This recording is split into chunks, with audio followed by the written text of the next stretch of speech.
Audience, I'm speaking Chaudhry Fazl Rahman from occupied Kashmir, district member and Tehsil Samani. This spot is Sona Valley. I'm speaking from a social personality. He told about himself according to his wishes. Yes. Okay, assalamu alaikum to all the listeners, viewers. My name is Javeed Ya'qoub, and my origins are in Azad, Kashmir, in Dadyal, village of Droney, and I am visiting Pakistan for a month or so at the moment. And as part of that trip, my good friend Raja Abdul Qayyum from Al Qayyum Foundation has invited me to see some of the field work that is being carried out by the Al Qayyum Foundation charity. And here we are in the Sona Valley, Alhamdulillah, at the free eye camp. Can you told me that how much camps are holding by you, by your NGOs?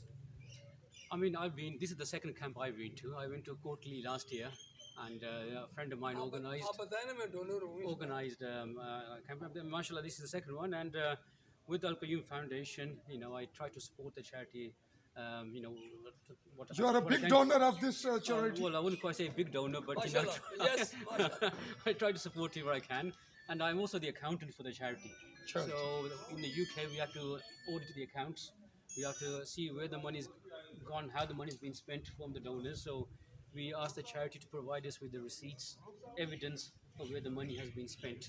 So this field visit has given me a chance to understand better how the money gets spent. Audience, I want to give me allow. I told you in my own language. अस हुण अपनी ज़बान च गल करसां तां जे सारे लोग समझन तां क्या मामला है, अस क्या गल आखने आ। नाज़रीन, मैं तुसां नाल बोलना मैं चौधरी फजल रहमान सुहानी तों ये ज़िला पिंबर आज़ाद कश्मीर ना इलाका और ये ऑक्यूपाइड पाकिस्तान। और मैं एक लफ्ज़ इत्थे इजाफी तां करसां कि बहुत सारे मेरे कश्मीरी दोस्त जम्मू कश्मीर ने लोग वो आने जी तुस बड़े चंगे लगने हो जिसलै आखने हो ज़ेरे कब्ज़ा पाकिस्तान। तो बसा औकात होना सी जे एजेंसियां तुसें पकड़ लै सन। भाई ऑक्यूपाइड कश्मीर कोई गलत लफ्ज़ नहीं है, कोई गाली नहीं, कोई बदतमीज़ी नहीं, कोई बद तहजीबी नहीं, ये हकीकत है। और कब्ज़ा है तो है, पाकिस्तानी गौरमेंट इतना कम कर रही है, अस उसने अंडर हाँ, असें शनाख्ती कार्ड उस साड़ी मर्जी तू शायद बगैर जारी किते असां कबूल किते तो मौजू की असल गल्ले लैके चलने। जनाब ने तारुफ जी अपनी ज़बान च तुस कुत्थै केड़े इलाके तू बिलोंग करने हो? जी इत्थे आज़ाद कश्मीर तहसील ڈڈیال जी ڈڈیال तो बिलोंग करने ने ज़िला मीरपुर तू ڈڈیال केड़ी जगह तुसा ना ग्रां ग्रां ना द्रोनी बटरूई मोड़ा नग्याल द्रोनी बटरूई। जी बिल्कुल। ते ये दसो भाई तुसा यूके कदों गए हो? यूके असां गए से जब हमारी उम्र 5 साल ने सन। 5 साल ने सन ते यूके चले गए सन 1977। इसका मतलब है तुसां तमाम ग्रोथ परवरिश तमाम। जी हाँ, पहले 5 साल थे गुजारे, उसके बाद इंग्लैंड के। अच्छा, ये इसलिए तुसां एज कितनी है, उम्र कितनी है? 50 साल।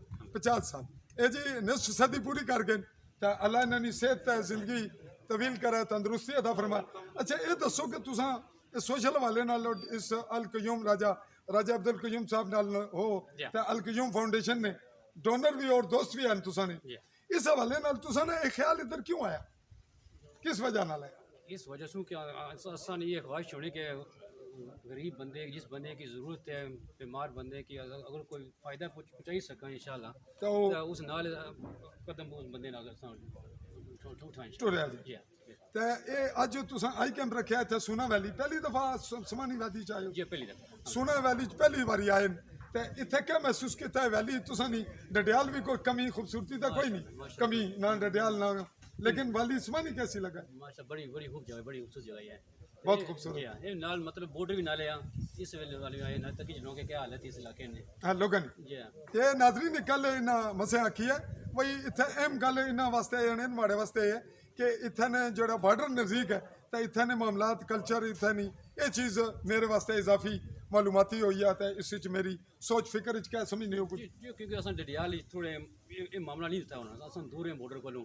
तो कोई उठा ने ये पता नहीं वे लोगों पर क्या हालत होने मतलब बॉर्डर ये बुझी ना मतलब बिंबर साथ था उथे मतलब मुआजे जाने सन इलाके जी मगर सोचा असां मौका मिलिया सो तो की जनात है कि क्या हालत इस इलाके ते नाजरीन चूंकि क्लिप अस शार्ट करने इन्हें आख्या मैं इत्थे नहीं बुझी चुला प्योर अपनी ज़बान बोलने पे।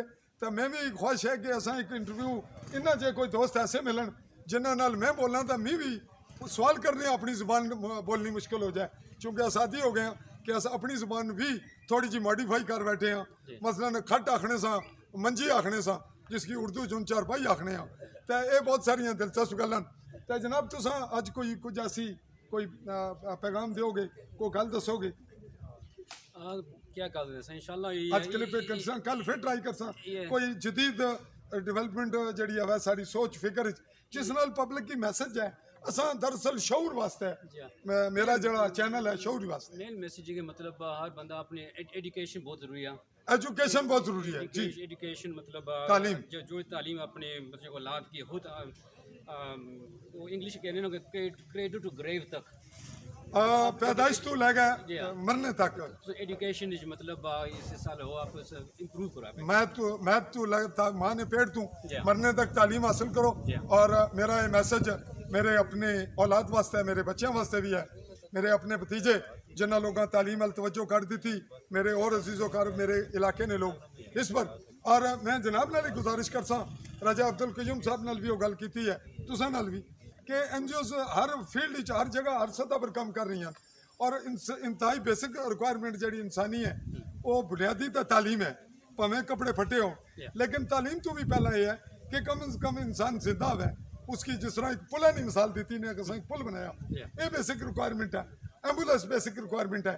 लेकिन उस तो बाद मैं समझना कि तुसा अगर साड़ी मेरी रिक्वेस्ट है नेक्स्ट अगर तुसा ज़्यादा तालीम की अगर तुसा मतलब मेरे मोहतरम तुसा अपना नाम फिर रिपीट करो, जावेद याकूब साहब, अगर तालीम की तुसा ज़्यादा फोकस करो इस तो भी क्या तवज्जो है मेरी रिक्वेस्ट पर? मतलब पहले तो बेसिक फैसिलिटी होनी ना, बेसिक सब चीज़ों का है ना, वो तो पहली चीज़ें होनी है कि मतलब इंसानी ज़िंदगी जिंदा होगा तो उसकी रिक्वायरमेंट तो फिर उस बाद नेक्स्ट लेवल होती ना एजुकेशन होती ना। एजुकेशन नाजरीन हमने दोनों ज़ुबानों में तीसरी में अब उर्दू में आपसे बात कर रहा हूँ, चूँकि मेरे मोहतरम उर्दू के हवाले से इतनी गिरफ्त नहीं रखते, तो अपनी जो नेटिव लैंग्वेज है इनकी, हमारी जो बाई बर्थ है मदर लैंग्वेज है, उसमें तो बात इन्होंने की। और इंग्लिश में चूँकि इनका तमाम उठना बैठना कल्चर UK का था, तो मुझसे भी कोई बड़ी बात तो मैं नहीं कर सका, तारुफ की हद तक ज़्यादा इंग्लिश पे मेरी अभी गिरफ्त नहीं है। तो अगले मरले तक ज़रूर देखते रहिएगा आली न्यूज़, क्योंकि हम आपको शौरी हवाले से मुखातिब होते हैं। और AALI स्पेस दे के न्यूज़ कीजिएगा और आल बेल आइकॉन को क्लिक करें। मैं आपका मुखातिब चौधरी फजल रहमान आपसे चाहूँगा इजाज़त, अल्लाह हाफ़िज़।